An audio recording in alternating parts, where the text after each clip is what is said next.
नमस्कार, प्रणाम। अभी हम बानी सारण जिला के बनियाव प्रखंड में और बनियाव प्रखंड के हरपुर पंचायत के वार्ड नंबर 7 में। देखिए, ब्रिटिश जमाना जो है रोड बाटे पहले कच्ची रहे और ओकरा बाद ही सोलिंग भइल बा, लेकिन सोलिंग के बाद ना ही पिच हो रहा बा ना ढलाई हो रहा बाटे। और चलिए यहाँ के जनता से हमने बात कल जा कि यहाँ सबन माननीय साहब सबके लगे यहाँ सबन गइल बनी कि ना रोड खाती उहाँ सबन बताएं। चाचा ये बताई कि ई रोड रहुआ कब से ऐसा देखा तनी? बहुत दिन से बबुआ, बहुत दिन से देखा तानी। ई सोलिंग के बाद पर केहू तकलहू नहीं है। का जाने हमनी के थी कहियो बनी कि ना, कोनो असर नहीं है सरकार में बनी कि फिर कोनो दोसर जुग आई तो बनी।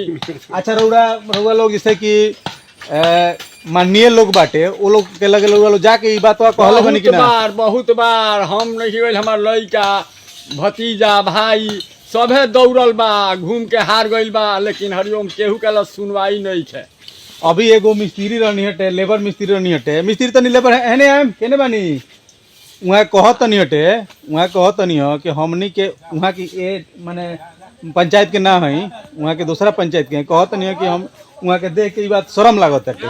आ सच में हमनी के ई चीज के शर्म लागत हटे। शर्म लागेला बात बा, लेकिन हमनी के शर्म लागेला से का भइलो? नेता लोग का शर्म लागे तब नु। नेता लोग तो हो गइल बा एकदम। अरे माननीय लोग महीना में 1-2 बार तेने आइए जाला लोग। तो देखी यहाँ के कौना पंचायत के यहाँ के बताएं, कौना पंचायत के बेलकुंडा पंचायत के मकसूदपुर और घर पड़ी। अच्छा, मिस्त्री बताई कि रौड़ा गांव में ऐसा का रोड बा? ऐसा का ऐसे को नहीं खे, सब टोटल हमने ढलाई हो गइल बा, टोटल सता ढलाई हो गइल बा टोटल। रउआ लोग अच्छा ये देखी कि इतना सुंदर सुंदर मकान बा ये मोहल्ला में। देखिए इतना बढ़िया बढ़िया लोग पैसा खर्चा करके देखिए बाउंड्री दे रहल बाटे, इतना बढ़िया बढ़िया महाराजा गेट लोग लगा रहल बा, बहुत सुंदर सुंदर मकान बाटे। निकल गइल हमने के। बताई यहाँ के यहाँ जो रोड ना निकले के चाहे तो रोड निकल गए। टोटल निकल गइल। आ बताई कि यहाँ जितना भी माननीय लोग महीना 1-2 महीना पर आवते जाते रहेला लोग, लेकिन कोई के